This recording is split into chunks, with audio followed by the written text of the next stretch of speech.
राम नाम की लूट है, लूट सको तो लूट, अंत काल पछताओगे जब प्राण जाएगा छूट। जी हाँ, गोंडा के जितने भी ग्राम प्रधान हैं जिले के, अब उन्होंने शायद ये जो चौपाई है, ये लाइन है, ये पढ़ लिया और पढ़ने के बाद अब वो लग गए हैं कि राम नाम की लूट है, क्योंकि सत्ता में भारतीय जनता पार्टी की सरकार है। वही पार्टी जो भगवान राम को अपना आइडल मानती है, अपना सब कुछ न्यौछावर कर देती है भगवान राम के लिए। तो शायद अब ग्राम प्रधानों ने ये सोच लिया कि राम नाम की लूट है और लूट सको तो लूट, अंतकाल पछताओगे जब प्राण जाएंगे छूट। प्राण नहीं छूटेंगे जब सत्ता हाथ से चली जाएगी, फिर पछताने से क्या होगा। आपने देखा होगा पिछले कुछ दिनों से लगातार खबरें आ रही हैं मनरेगा भ्रष्टाचार का। एक नहीं, दो नहीं, 10, 20, 50 खबरें हर महीने आती हैं और जिसमें दिखाया जाता है कि ग्रामीण स्थिति पे जहां कार्य चल रहा है वहां 5 लोग काम कर रहे हैं, मास्टर रोल में 75 लोगों की हाजिरी भरी जा रही है।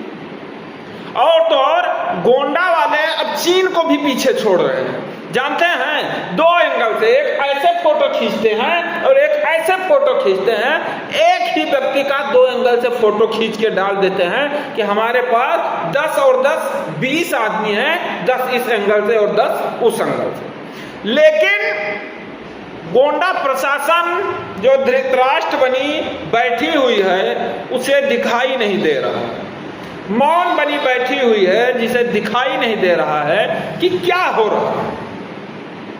यूं ही नहीं, ग्राम प्रधान ये भी अब ज्ञान देने लगे हैं कि जो बजट है हमारा कार्य करवाने का, वो मार्च में ही सिर्फ आता है। लगता है जैसे सरकार ने कह दिया हो कि जब मार्च क्लोजिंग होगा तभी ले लीजिएगा।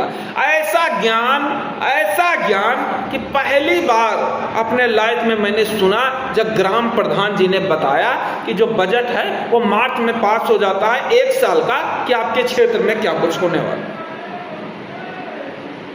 लेकिन उन्होंने ये बताना भूल गए वो कि भ्रष्टाचार के लिए बजट नहीं आता।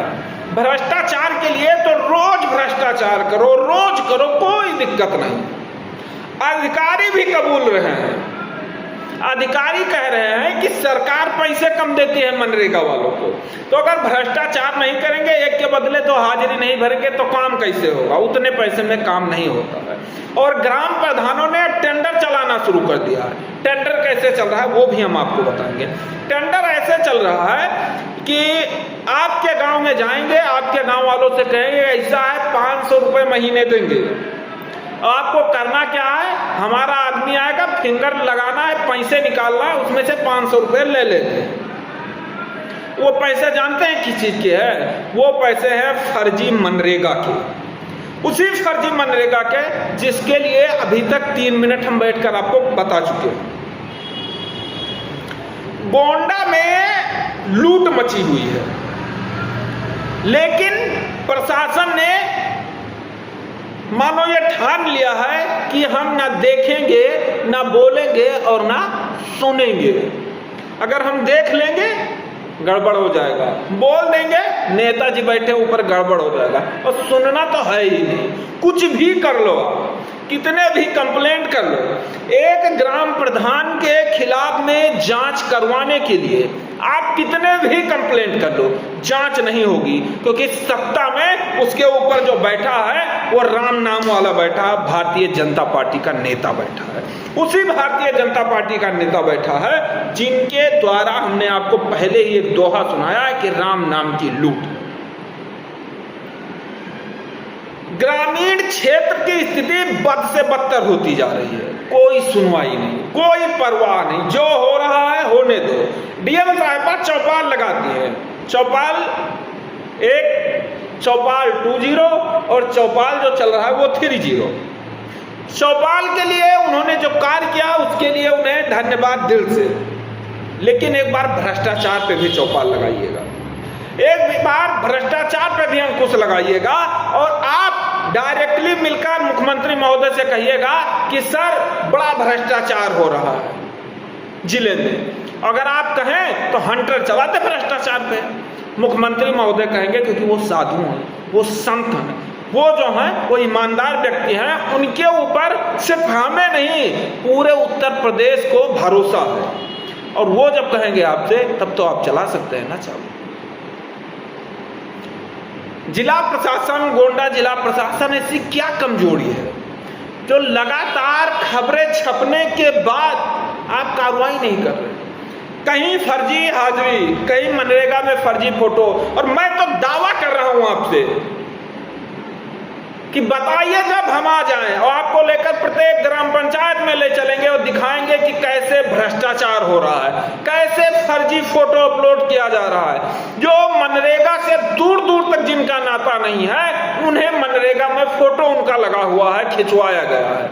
आखिर ये सब कब होगा? इस पे कार्रवाई कब होगी? अगर नहीं हो रहा है तो हाथ जोड़कर निवेदन है, एक बार बता दीजिए कारण क्या है? कुर्सी से डर है, सत्ता से डर है, किस चीज से डर है? क्यों नहीं कार्रवाई हो रही है? क्या करना पड़ेगा कार्रवाई के लिए? अगर आप बता दें कि शिकायतकर्ता महोदय हमारे पास में अधिकार नहीं है कि हम किसी ग्राम प्रधान के खिलाफ जांच बैठवा दें, आप बताइए मुख्यमंत्री से, प्रधानमंत्री से मैंने पहले भी कहा था जाकर मिलेंगे, लेकिन आप बताइए तो जरूर। आप बताइए, हम जाकर मिलेंगे और कहेंगे कि महोदय ऐसी ऐसी हालात चल रही हैं, इन हालातों से निपटने के लिए क्या करना चाहिए? प्रधानमंत्री जी पे भी विश्वास है, मुख्यमंत्री जी पे भी विश्वास है, और वो कहेंगे जांच बैठाना चाहिए।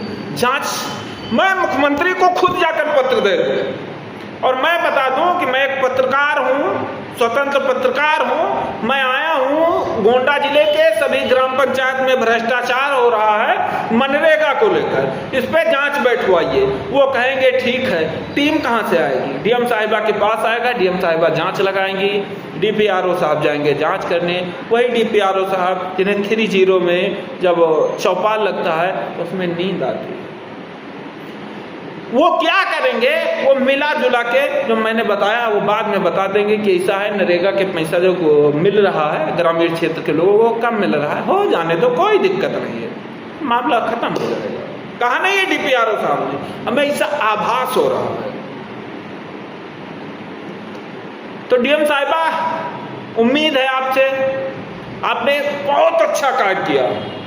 आपके कार्य का जितना तारीफ किया जाए उतना कम है।